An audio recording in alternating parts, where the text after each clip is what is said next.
Hello friends, welcome back to my class. आप सभी जानते हैं हम आईटी बेस्ड नॉलेज अपनी इम्प्रूव करते हैं और आज से हम हमारा एक न्यू टॉपिक स्टार्ट करने जा रहे हैं जो कि है हमारा पाइथन बेस्ड। तो पाइथन बेस्ड ये आपका जो अब लेक्चर हम स्टार्ट करने जा रहे हैं, ये हमारा नॉर्मली डिज़ाइन करा गया है ओ लेवल के कोर्स के लिए, जो कि नाइलेट कंडक्ट करवाता है आपका ओ लेवल का कोर्स, उसके लिए डिज़ाइन करा गया है। बट आपके 11th और 12th में भी स्टैंडर्ड्स के स्टूडेंट्स के लिए भी ये काफ़ी इफ़ेक्टिवली रहेगा अगर आप ये सारे लेक्चर्स वीडियोस ध्यान से देखें। ये हर तरह की प्रोग्रामिंग के लिए आपकी बहुत ही अच्छी लैंग्वेज है और जैसा कि मैंने अभी बताया ओ लेवल के लिए भी है, ये ए लेवल के लिए भी काफ़ी इफ़ेक्टिवली रहेगा। प्लस 11th और 12th में जो आपकी प्रोग्रामिंग रहती है उसमें भी इसका यूज़ होगा। ठीक है, तो ये जो आपका अब हम जो लेक्चर स्टार्ट करने जा रहे हैं हमारे हैं programming and problem solving through Python. ये हमारा जो कि नाइलेट का ओ लेवल का सिलेबस है, रिवाइज्ड हुआ है, टोटली उस पर बेस्ड है, जो कि मॉडल 3 M3R5 में आपके अंडर में आता है। तो जैसा कि आप लोग जानते हैं, आप लोगों ने वेब डिज़ाइनिंग का बेस इससे प्रीवियस की क्लासेस में सीख लिया होगा। आपने आईटी से रिलेटेड, आईटी टूल्स से रिलेटेड अपना नॉलेज इम्प्रूव कर लिया होगा। और आज जो हमारा टॉपिक स्टार्ट करने जा रहे हैं वो हमारा पाइथन प्रोग्रामिंग का है। बहुत ही अच्छी भाषा में, सिंपल वे में इन वीडियोस को अगर आप देखेंगे तो समझ में आ जाएगा। तो मेरी कोशिश यही है कि मैं सिंपल वे में आपको पूरे पाइथन की जो लैंग्वेज है, प्रोग्रामिंग लैंग्वेज है, इसको मैं अच्छे से आपको समझा सकूं। और ये तभी पॉसिबल हो पाएगा जब आप रेगुलर क्लासेस लेंगे, रेगुलर वीडियोस लेक्चर्स अटेंड करेंगे।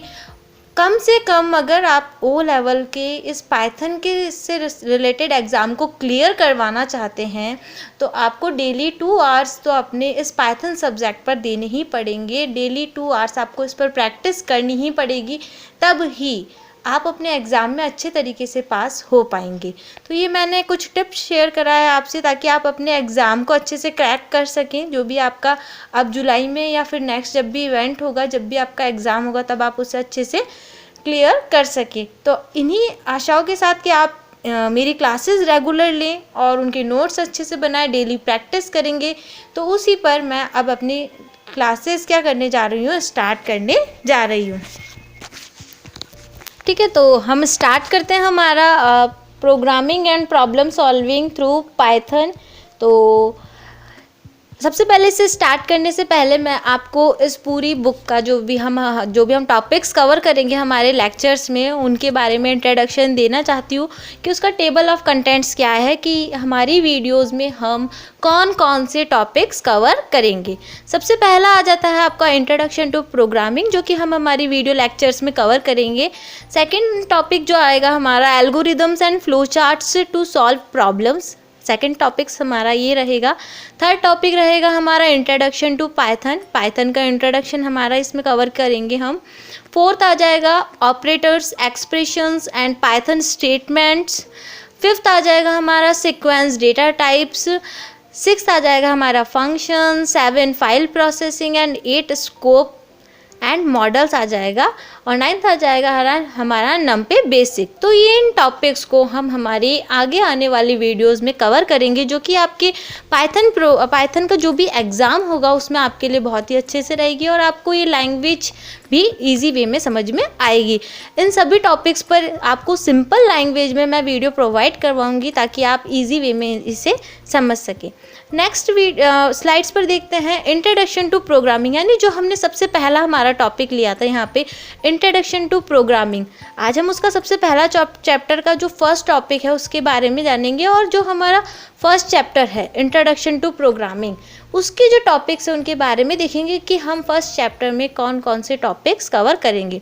तो सबसे पहला इसमें आ जाएगा जैसे कि हमारा the basic model of computation, algorithms आ जाएगा, what is an algorithms, characteristics, writing and advantages, flow charts, characteristics, advantages, disadvantages and limitation of using flowcharts, programming languages, classification of computer language, source and object language, brief description of programming language, basic Fortran and COBOL, यानी जो first chapter है हम उसमें ये सभी topics हमारी video lectures में cover करेंगे। प्रोग्रामिंग लैंग्वेज सी, उसके बारे में जानेंगे। Uses of C programming language, Python, compilation, assembler, compiler, interpreter, difference among assembler, compiler and interpreter, linker क्या होता है, लोडर क्या होता है, testing, debugging and documentations, testing and debugging. वापस यहाँ पे कुछ और डिटेल्स होगी इसकी, तभी ये टॉपिक वापस आया हमारा। Difference between testing and debugging, documentation, aim of documentation, यानी ये सारे टॉपिक्स हम हमारी नेक्स्ट वीडियोस में कवर करने जा रहे हैं। तो सबसे पहला आ जाता है हमारा the basic model of computation. ठीक है, सबसे पहला बेसिक जो हमारा टॉपिक है वो है हमारा पाइथन प्रोग्रामिंग स्टार्ट करने से पहले बेसिक जो मॉडल होता है इसका कंप्यूटेशन का, उसके बारे में हम बात करेंगे। जैसा कि बेसिक मॉडल कंप्यूटेशन को जानने से पहले हमें ये जानना जरूरी है कि कंप्यूटेशन क्या होता है। ठीक है, जैसे आप जानते हैं कंप्यूटर क्या होता है, एक इलेक्ट्रॉनिक डिवाइस है जो कि नॉर्मली किस लिए बना हुआ था, आपकी कैलकुलेशंस की वर्क करने के लिए कंप्यूटर का डेवलपमेंट हुआ था। पहले तो केवल कैलकुलेशन के लिए ही कंप्यूटर का डेवलपमेंट हुआ था। आज के टाइम में हम फिर भी बहुत सी वर्क कंप्यूटर के थ्रू करते हैं, बट पहले केवल कंप्यूटर का जो निर्माण किया गया था केवल गणना करने के लिए, यानी कैलकुलेशन करने के लिए ही किया गया था। कंप्यूटेशन क्या है? Is an art or process of calculation by using a computer device. Simple सी भाषा में मैंने यहाँ पे एक छोटी सी इसकी डेफिनेशन लिखी है। क्या है कंप्यूटेशन? एक ऐसी प्रोसेस है या एक्ट है जिसमें कैलकुलेशन का जो वर्क है वो किसके थ्रू करवाया जा रहा है? कंप्यूटर डिवाइस के थ्रू करवाया जा रहा है। सिंपल सा है, कोई भी कैलकुलेशन रिलेटेड वर्क हो गया, मान लीजिए 2 + 2 ही हो गया है ना, तो ये जो कैलकुलेशन रिलेटेड वर्क है वो किसके थ्रू करवाया जा रहा है? कंप्यूटर के थ्रू करवाया जा रहा है, कंप्यूटर डिवाइस के थ्रू करवाया जा रहा है। वो किस में आ जाता है? आपका कंप्यूटेशन में आ जाता है। फॉर एग्जाम्पल 2 + 2 = 4, तो ये जो कैलकुलेशन रिलेटेड वर्क हुआ है वो हमने किसके थ्रू करवाया है? कंप्यूटर डिवाइस के थ्रू हमने करवाया है।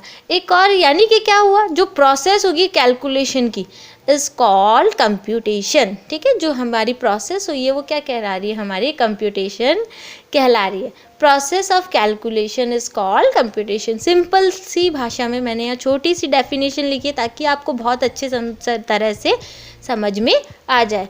जो भी कैलकुलेशन की प्रोसेस कंप्यूटर डिवाइस के थ्रू करवाई जा रही है वो किस में आ रही है? हमारे कंप्यूटेशन की अंडर में आ रही है। ठीक है, सिंपल सा है।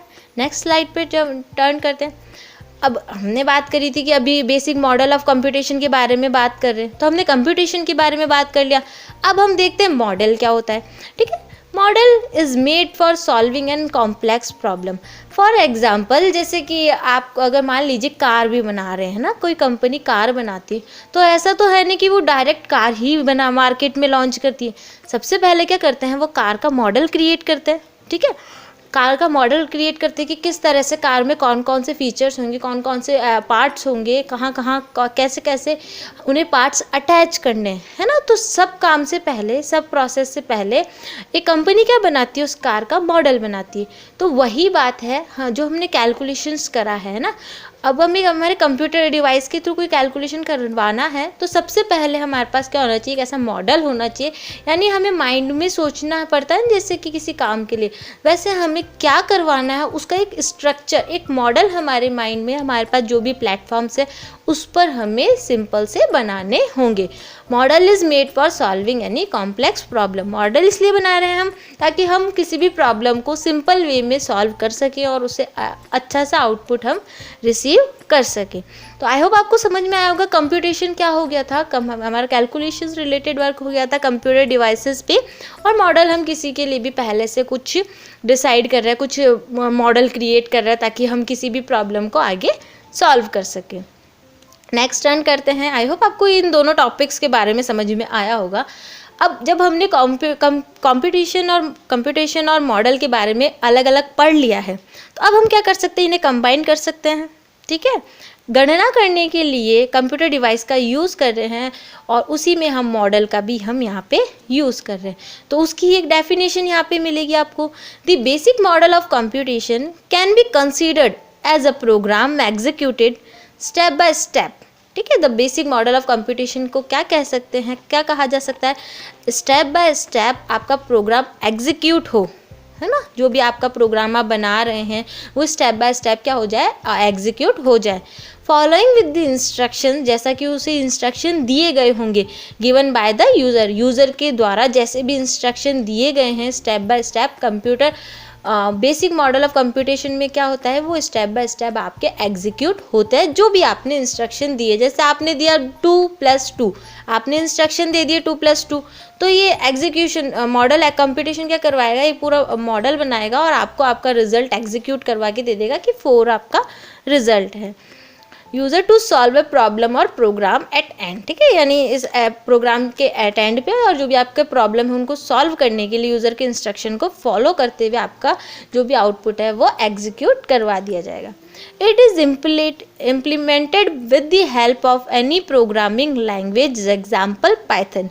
सिंपल वे में एक और इसके बारे में समझना, ये किसके थ्रू पॉसिबल हो पाएगा, जैसा कि आपकी फॉर एग्जांपल पाइथन लैंग्वेज के थ्रू, है ना, आप कोई भी प्रॉब्लम सॉल्व करना चाहते हैं कंप्यूटर से रिलेटेड, है ना, तो उस प्रॉब्लम को सॉल्व करने के लिए किसके थ्रू कर सकते हैं आप, पाइथन प्रोग्रामिंग के थ्रू कर सकते हैं, है ना, जो भी आपकी कैलकुलेशन बेस्ड प्रॉब्लम होगी या कोई भी आपके मैथमेटिकली बेस्ड प्रॉब्लम्स होगी उन्हें आप किसके थ्रू इम्प्लीमेंट करवा पाएंगे, आपकी पाइथन लैंग्वेज के थ्रू। ठीक है, तो ये क्या हो गया, आपका बेसिक मॉडल ऑफ कंप्यूटेशन कहलाएगा पूरा, यानी आपने गणना करने के लिए पूरा मॉडल, प्रॉब्लम्स को सॉल्व करने के लिए पूरा मॉडल बनाया और वो किसके थ्रू आपका पॉसिबल करवा रहे हैं, आपकी पाइथन लैंग्वेज के थ्रू।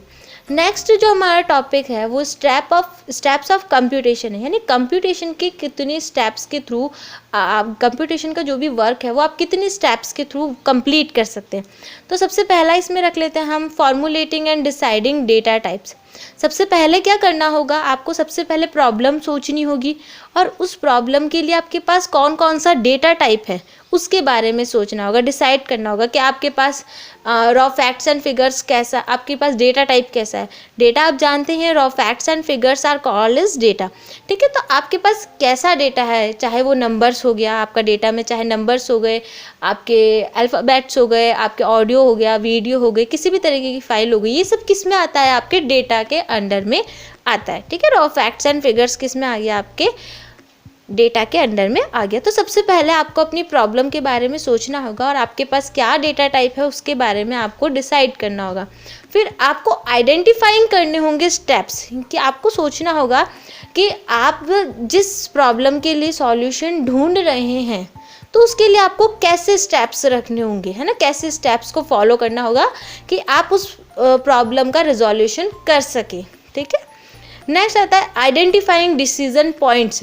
आपको अपने वो डिसीजन पॉइंट्स सर्च करने होंगे, पहचानने होंगे, जिसके थ्रू आप एग्जैक्ट अपनी सॉल्यूशन तक पहुंच सके, उस प्रॉब्लम को शॉर्ट आउट कर सके। ठीक है, तो आपको वो पॉइंट्स भी अपने कंप्यूटेशन के स्टेप्स में लेने होंगे। जब ये सारा काम हो जाए तो उसके बाद क्या करना होगा, आपका वेरीफाइंग द रिजल्ट, आपका जो भी रिजल्ट है आपको उससे वेरीफाई करवाना होगा, उसे टेस्ट करना होगा कि क्या जो आपने प्रॉब्लम का सॉल्यूशन लिया है, उसके लिए पॉइंट्स लिए थे, स्टेप्स आपने लिए थे, उसके थ्रू क्या आपका रिजल्ट प्रॉपर आया है या नहीं। तो ये सब किस में आ जाएगा, आपके स्टेप्स ऑफ कंप्यूटेशन की कैटेगरी में आ जाएगा।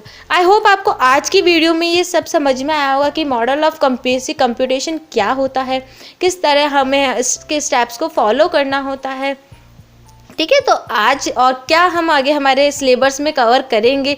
तो आज की वीडियोस के लिए इतना ही फ्रेंड्स, मिलते हैं नेक्स्ट क्लास में, तब तक के लिए goodbye, take care and keep learning. और वीडियोस अगर पसंद आए तो लाइक करना ना भूलें और कमेंट्स बॉक्स के थ्रू भी आप बता सकते हैं कि आपको वीडियो समझ में आ रहे हैं या नहीं आ रहे हैं। अगर कोई सजेशन आप देना चाहते हैं तो सजेशन भी दे सकते हैं। अगर अपने फ्रेंड्स को अपने चैनल सब्सक्राइब करने के लिए शेयर नहीं करा है तो उन्हें भी कर दीजिए और वीडियोस देखते रहिए। And last, thanks for watching my video, thank you once again. तो मिलते हैं फ्रेंड्स नेक्स्ट क्लास में, बाय।